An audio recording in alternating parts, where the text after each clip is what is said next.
Hi, today I want to talk about exponential and logarithmic functions, specifically the properties that we can use to simplify either expressions or equations. So we'll take a look at some of those right now. What I want you to remember is that if you have y equals log base b to the x, remember b is your base, so b to the y equals x is the same thing.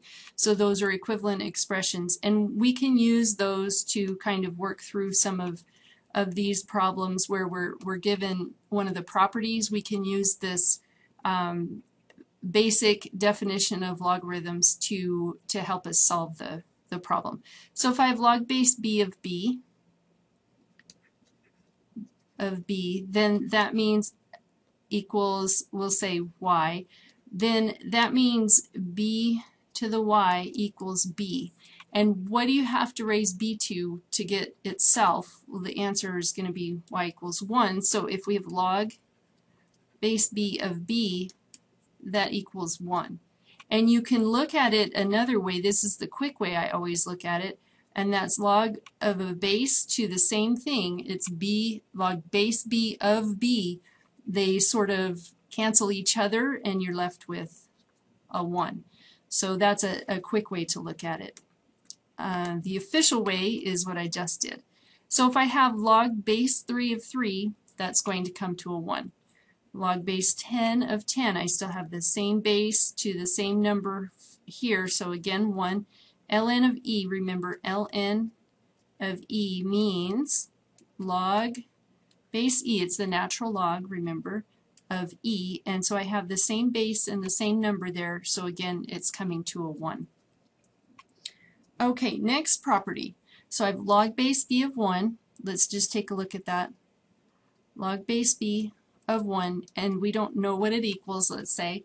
So we're going to convert it to its other form without the log, and it'll be b to the, because remember that's my base regardless, so b to the, and then I swap it and put the y equals 1. So what can you raise anything to and end up with a 1? Well, the answer is 0, so b to the 0 is 1, which means my y equals 0. And if I sub that back in right here, then I have log base b of 1 is going to give me 0. Okay, so no matter what I have, if I'm trying to find the log of 1 of any base, my answer is going to be 0. So log base 3 of 1, 0. Log base 10 of 1, 0. Natural log of 1, remember, that's the log base e of 1, still 0. Okay, so those always are going to come to 0. Now, we can also see that, remember that this is my x right here, and this is my y right here. And if I were to graph my logarithm, remember that's the one point that we're sure of for every logarithm, and it's going like this. So that's the 1, 0. So no matter what base, I'm always going to have that same point right there. All right, let's take a look at some more. So here's another property. I have log base b of p times q, and this one you should have seen on the introduction videos. If I have a product here, then I can separate it into a sum of two logs using the same base as the original.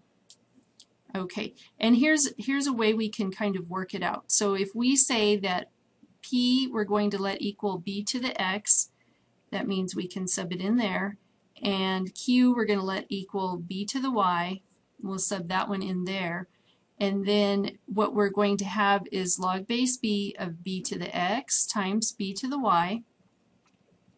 And when you take things to the exponents, b to the x times b to the y, it's like doing 2 squared times 2 to the third, or maybe x squared times x to the third.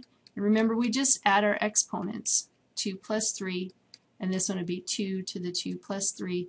Same thing here, it's going to be b to the x plus y. So that's what we're showing right here on the next step, that we've simplified that exponent and we've got b to the xy. And then we're saying that that's just going to, because we have log base b of b, that part goes away, or it's 1, and then we just say we have x plus y left over. And that's the same thing that we would get if we put in b to the x here and b to the y here. That one's going to come to x, and that one's going to come to y with a plus in between. So we worked out both sides of that property, and they both come to x plus y, so we know that the two expressions are equivalent. So we can say if we've just proven that this property is true. So if we have the log to a certain base of a product, two numbers being multiplied, then we can separate it into the sum of that log to the same base for each of the factors in your product. So here's an example with actual numbers. We've log base 3 of a product. Here's one thing multiplied, here's the other thing multiplied. We can change that to log base 3 of 3 squared plus, so instead of the multiply in the log part, I'm changing it to a sum, log base 3 of 3 to the 5th. Now the cool thing on this one is that we have log base 3 of 3, those go away, and we end up with 2 plus 5, which is 7. Okay. We have another property, and you saw this one on your intro videos also, and it's if you have a quotient that you're taking the log of to a certain base, then you can change it into subtraction, log of the same base for each of the numerator and the denominator. And you do the numerator first, as you can see here, and the denominator second. Okay, if we use those same substitutions, b to the x and b to the y, for our p and our q, then we end up with log base b, b to the x over y. And remember, one way of looking at b to the x over b to the y is to subtract the two, so it would end up being b to the x minus y, which is what we've written here. And that we have the log base b of b, which simplifies, and we just have x minus y on the left. Now, if we then take our right-hand side here that I have written all over and put it down here using b to the x for the p and b to the y for the q, these two here, then I can see that those also are going to sort of cancel there, and I have x minus y again for those, which we just wrote it kind of backwards. Start here, go this way, and then you finally get to the x minus y. So we can take both expressions in this property and substitute in the p equals b to the x, the q equals b to the y, and when we simplify on the left and simplify on the right, we end up with x minus y for both of them. Okay, that's what that's all about in there. It's just your proof of this property right there at the top, property 4. Okay, let's see how that really looks then. For this example, I would have log base 3 of the numerator, 3 to the 7, minus log base 3 of 3 squared. And I'm looking again for any way I can to simplify, and I see that I have log base 3 of 3, log base 3 of 3, and those are going to cancel, if you will, and I end up with 7 minus 2, or 5. And that's my most simplified result there. Okay, another property, and this one is very handy. I use it all the time, and that is if you have log base b of p to the n, what that means is that you have log base b of p times p so many times, and or actually n times, I have n of those there, and then that's the same thing when I use my product rule, that I can break it out into log base b of p, log base b of p, with pluses in between all of them, which means that I have n of them, n log base b of p's. And I think that's a typo right there. It shouldn't have that out there anymore. So basically what's happening is if you start with log base b of p to the n, that you can rewrite it as n times log base b of p. So the n can be moved out to the front because of the way that we break out log base b of p, and we can add them because of the addition or the product rule that turns it into addition. Then we have n of those, and so we can move that n out to the front. So for this one, for a real example with numbers, it means we can take that 5 out to the front.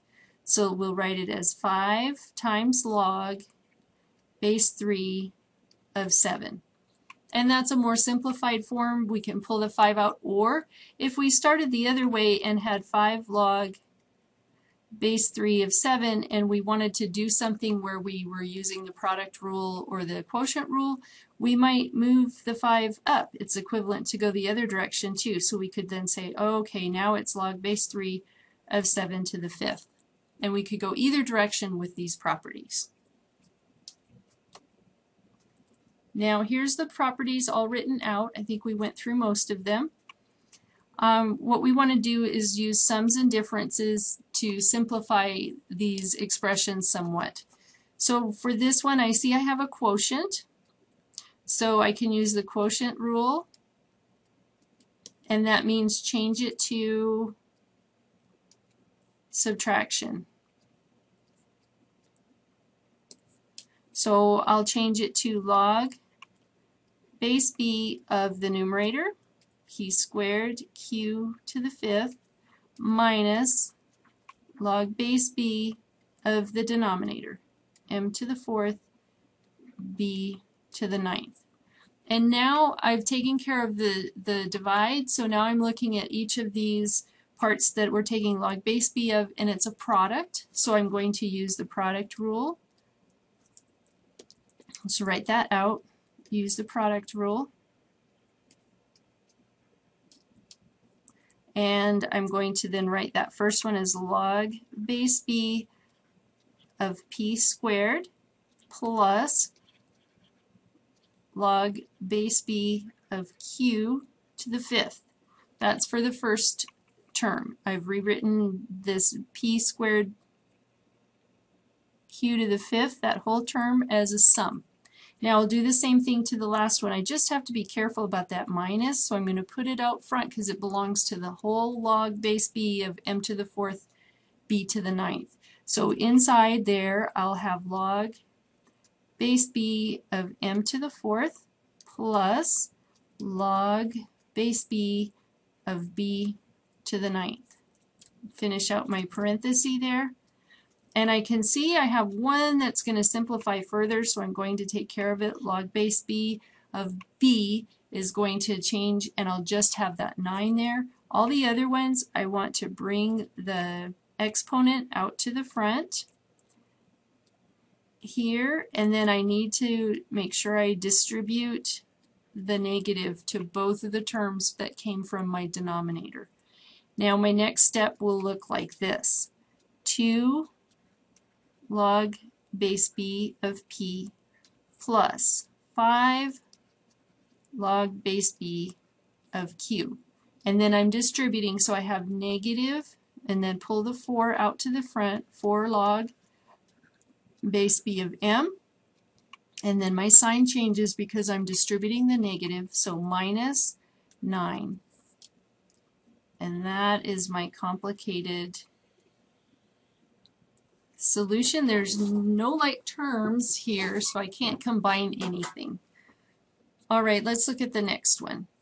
This, we really have to think of the square root. We really have to convert it to a rational. And this is why we needed to learn that in Math 107, because then it's very handy when we're working with logs. So we're going to convert it to log base a of x to the 6th over p to the 5th, q to the 8th, raised to the 1/2 power. Now on my quantity that I'm taking the log of, it's raised to the 1/2 power. I can apply that to all of the factors inside of the parentheses.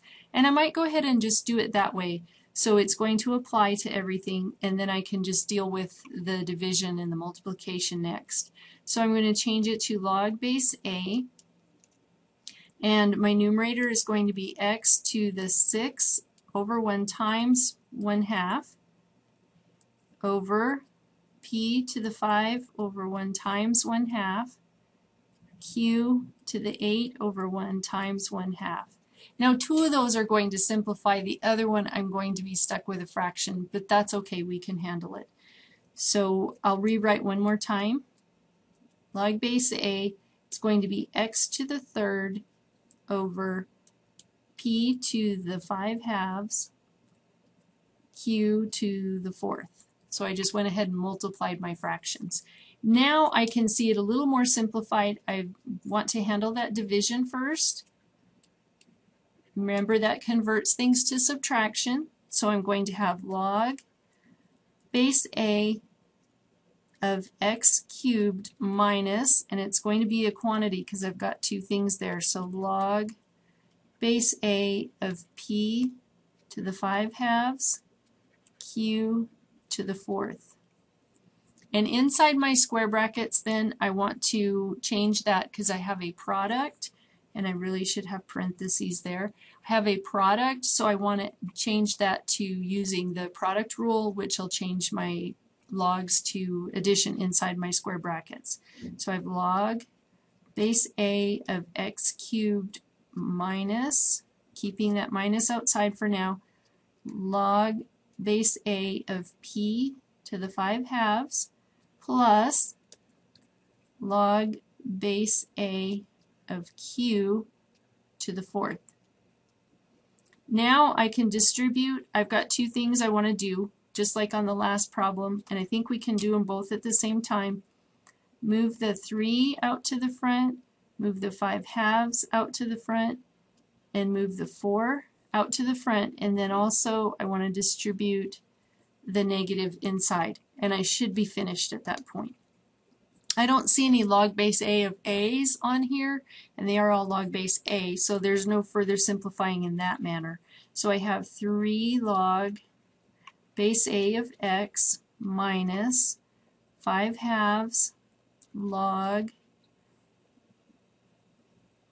base A of p minus, I have to distribute that minus, remember, and then I have 4 log base A of q. And that's in a different form than what I started with, the sum and differences. Okay, next I would like to show you how to reduce the number of logarithmic expressions. So we're trying to combine them. We're just doing the backwards properties, the quotient and the product rules. So if I have an addition in between, that's going to change to multiply. And if I have a subtraction in between, that's going to change to divide. Okay, the other thing that I need to think about is it's going to be a lot easier for me if I move those exponents, the constants out front being multiplied, back into the exponent position. So we'll do that. And on this bottom one, we don't have any exponent issues. Okay, so first thing I'm going to do is rewrite it, moving those constants being multiplied out front into the exponent position. So I'll have log, and if I just have log, remember that? Log means log base 10. And if I have ln, remember that means the natural log, and it's log base e. So I want you to get really used to switching back and forth between those. If it just says log, it means log base 10. So I have log of n to the 1/2 plus log of m to the 3rd. And now I can use my product rule and say, because I have addition in the middle and the same base, they're both base 10, remember it's not showing, but it's the common log. So I have log base 10 of n to the 1/2 times m cubed. So it changes to a product. I can leave it like that, or I can write it as log the square root of n times m cubed. Either of those two is just beautiful. All right, here's a little bit tricky one that there are no exponents or constants out front to deal with, but I do have a subtraction in between, and I have the natural log on both, so I can do the natural log of x squared minus 4 over x plus 2. And I'm looking at that fraction wondering, can I simplify that at all?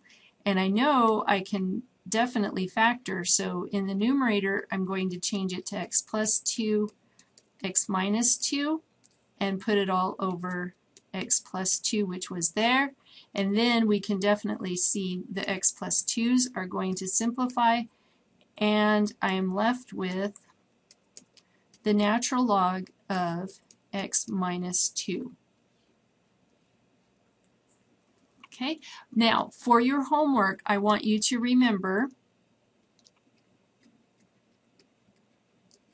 because I didn't and I had to look it up, a cubed minus b cubed.